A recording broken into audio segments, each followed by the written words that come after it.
कोंढवा बुद्रुक येथील समस्त ग्रामस्थांच्या वतीनं अजित पवार यांना भावपूर्ण श्रद्धांजली अर्पण करण्यात आली। या श्रद्धांजली सभेत परिसरात शोकाकुल वातावरण पाहायला मिळाले। अजित पवार यांच्याप्रती ग्रामस्थांच्या मनात असलेला आदर, आपुलकी आणि कृतज्ञतेची भावना यावेळी प्रकर्षाने व्यक्त झाली। श्रद्धांजली कार्यक्रमासाठी कोंढवा बुद्रुकमधील नागरिक मोठ्या संख्येनं उपस्थित होते। ज्येष्ठ नागरिक, युवक, महिला, सामाजिक कार्यकर्ते आणि विविध क्षेत्रातील मान्यवरांनी यावेळी सहभाग घेतला होता। या कार्यक्रमात दरम्यान अजित पवार यांच्या कार्याचा, त्यांच्या नेतृत्व गुणांचा आणि समाजासाठी दिलेल्या योगदानांचा उपस्थितांनी भावुक शब्दात उल्लेख केला। कोंढवा बुद्रुक ग्रामस्थांतर्फे दादांना श्रद्धांजली देण्यात आलेली आहे, काय सांगतो? आज प्रभाग क्रमांक 40 च्या समस्त कोंढवा परिवाराकडनं दादांना भावपूर्ण श्रद्धांजली वाहण्यासाठी आज इथले मान्यवर उपस्थित होते, कार्यकर्ते उपस्थित होते।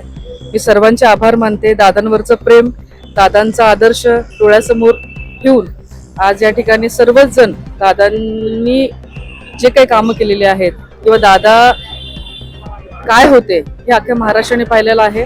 त्यामुळेच दादांवरचं सगळ्यांचं प्रेम बघून आज सुद्धा दादा आहेत अशी जाणीव या ठिकाणी होती। आमच्यासारखा कार्यकर्ता ह्या ठिकाणी पोरका झालेला आहे। आज आमचा कोंढवा पोरका झालेला आहे। आज मला चांगलं आठवतंय की आज कोंढव्यामध्ये त्यांनी जास्तीत जास्त लक्ष द्यायचं असं मला त्यांनी आश्वासन दिलं होतं। मला म्हटले होते, ताई तुम्ही अजिबात काळजी करू नका, रस्त्याचा प्रश्न असेल, तिकडचा तुमचा वाहतुकीचा प्रश्न असेल, अनेक वेळा आंदोलनं झालेले आहेत, अनेक वेळा निवेदन आलेले आहेत, तर त्यामुळं आपली सत्ता येऊ द्या किंवा नाही येऊ द्या, ह्या वेळेला आपण कोंढवाचा जो काय आहे रस्त्याचा प्रश्न तो आपण नक्की मार्गी लावू। मला असं वाटतं की समाजकारणाच्या पलीकडे जाऊन जर जाण ठेवणारा जर कोण नेता होता तर आमचे अजित दादा होते। आज मला प्रामुख्याने सांगावंसं वाटतं की दादा गेल्याने आमच्या परिवारामधलाच कुणीतरी व्यक्ती गेलाय अशी जाणीव या ठिकाणी होतीये। म्हणजे बोलायला शब्दच नाहीयेत। आज अख्खा महाराष्ट्र पोरका झालेला आहे, आज महाराष्ट्र उघडा पडलेला आहे आणि दादांसारखं नेतृत्व, दादांसारखं कर्तृत्व करणारा नेता या महाराष्ट्राने गमावलेला आहे। तुम्ही जनतेला काय संदेश देतात? मी जनतेला संदेश हाच देईन की जसे दादा प्रामाणिकपणे सर्वसामान्यांसाठी काम करत होते, विकासाचं काम करत होते, कुठल्याही राजकारणाच्या पलीकडे जाऊन ते काम करत होते, प्रत्येकाला आपलं समजून ते काम करत होते, तसंच मला असं वाटतं की राजकारण्यांनी इथून पुढे सुद्धा हा बोध घेतला पाहिजे की राजकारण सोडून कुठेतरी तुम्ही भावना समजून घ्या, त्या माणसाचं मन समजून घ्या आणि प्रामाणिकपणे काम करा। जनतेचं काम करताय तुम्ही, कारण जनता तुमच्यावरती विश्वास ठेवत असते। जसं आज अख्खा महाराष्ट्र हळहळतोय तसं तुमच्यासाठी सुद्धा महाराष्ट्राने असू द्या किंवा तुमच्या भागातल्या लोकांनी असू द्या किंवा कार्यकर्त्यांनी असू द्या, आज हळहळ पाहिजे। एवढं तरी तुम्ही प्रामाणिक आणि एवढं तरी तुम्ही प्रेमळ राहून तुम्ही कार्यकर्त्यांना आधार द्या, त्यांना पाठिंबा द्या, त्यांची साथ द्या, कारण प्रत्येक कार्यकर्ता हा आपली वेळ काढून, घर काढून, सगळ्या गोष्टी सगळ्या सांभाळून राजकारणात येत असतो। त्यामुळे दादांसारखा आमचा पोशिंदा होता म्हणून आज आम्ही खंबीरपणे महाराष्ट्रात म्हणा, वॉर्डात म्हणा, पुणे शहरात म्हणा काम करत होतो। तर आमचा पोशिंदा, आमचा आपण म्हणतो ना की आमचा पाठीराखाच गेलाय, याचा आम्हाला फार म्हणजे फार मनापासून दुःख आहे। ग्रामस्थांतर्फे आज लोकसभेचं आयोजन करण्यात आलं होतं, काय सांगणार? खरं तर दादांची जायची वेळ नव्हती, काळाने आमच्या सर्व गाव घातलाय। महाराष्ट्रामध्ये खऱ्या अर्थानं अनेक नेते आले, वसंतदादा पाटील असतील, बाळासाहेब ठाकरे असतील, गोपीनाथजी मुंडे असतील, आर पाटील असतील, बाळासाहेब, हे सगळेच मोठी माणसं गेल्यानंतर दादा गेले। आज महाराष्ट्र हळहळला, कामाचा वादा घेऊन त्या ठिकाणी महाराष्ट्राच्या कार्यक्रमावरती लोकांना मदत करणारे दादा अचानकपणे गेल्यामुळं सर्वच महाराष्ट्र हळहळला। शब्दाचा पक्का होता, वेळ पाळणारे होते, स्वच्छता त्या ठिकाणी त्यांना आवडायची। पर्यावरणाच्या दृष्टिकोनातून ठिकठिकाणी ज्या वेळेस नवीन वगैरे उभ्या करायच्या ते स्वतः पाणी करायचे आणि त्यांना बारीक सारीक गोष्टी सोडल्या द्यायची। सकाळी 6 वाजता भले पहाटे त्या ठिकाणी पुणे शहर असेल, बारामती जिल्ह्यामध्ये ज्या ज्या ठिकाणी नवीन काही सुरू होतं ते स्वतः पाहायचे, लक्ष द्यायचे, कामाचा दर्जा चांगला असला पाहिजे ही दादाची त्या ठिकाणी भूमिका होती. अनेक कार्यकर्ते घडवले, अनेकांना मदत केली, अनेकांना मोठं केलं. हे करत असताना सर्व धर्म समभाव शेवटपर्यंत शिव शाहू फुले आंबेडकरांचे विचार महाराष्ट्रामध्ये दत्तदाची भूमिका दादांनी घेतली.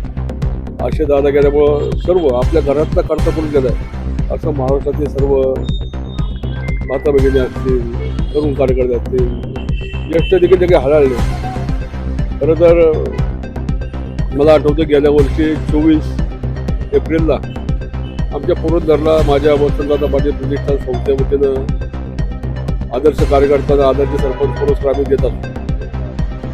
तर दादा सकाळी जुन्नरला होते, आळे भाट्यावर त्यांचा कार्यक्रम होता. तो कार्यक्रम उरकून दादा दुपारी 3 वाजता एक सामुदायिक सोहळा आणि आमच्या संस्थेचा कार्यकर्ते वितरण सोहळा करता येणार होते, परंतु प्रचंड पाऊस पडला त्या दिवशी.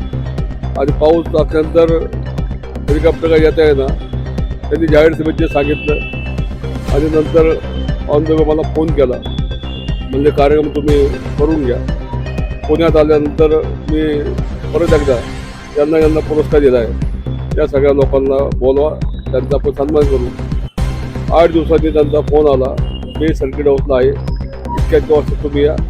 ज्या 2 सरपंच आणि 1 कार्यकर्त्यांना पुरस्कार दिला होता त्या कार्यकर्त्यांना बोलवलं, त्यांचा मान सन्मान केला, त्यांच्याशी गप्पा मारल्या आणि ज्यांच्या नावाने पुरस्कार देतोय ते शिवाजी अप्पा पवन स्वर्गीय आमचे पंचायत माझे त्यांच्या कुटुंबाचे पत्नी असेल, मुलगा असेल, त्यांची आज त्यांनी विचारपूस केली. कारण जे कार्यकर्ते पक्षाकरता रात्री दिवस करून काम करतात अशा कार्यकर्त्याच्या पाठीमागं आठवडी थाप मारायची, त्याच्या सुखदुःखात भागून त्यांना मदत करणारे दादा तिथं पाहिजे. पक्षाच्या पलीकडं कुठलाही कार्यकर्ता त्यांच्याकडं निवेदन गेला, काम घेऊन गेला तर संबंधित अधिकाऱ्यांना फोन करून ते काम मार्गी लाव असे सांगणारे दादा. मला तर गेल्या गुरुवारी 22 तारखेला फोन आला, दादासोबत जवळपास अर्धा तास घालवला.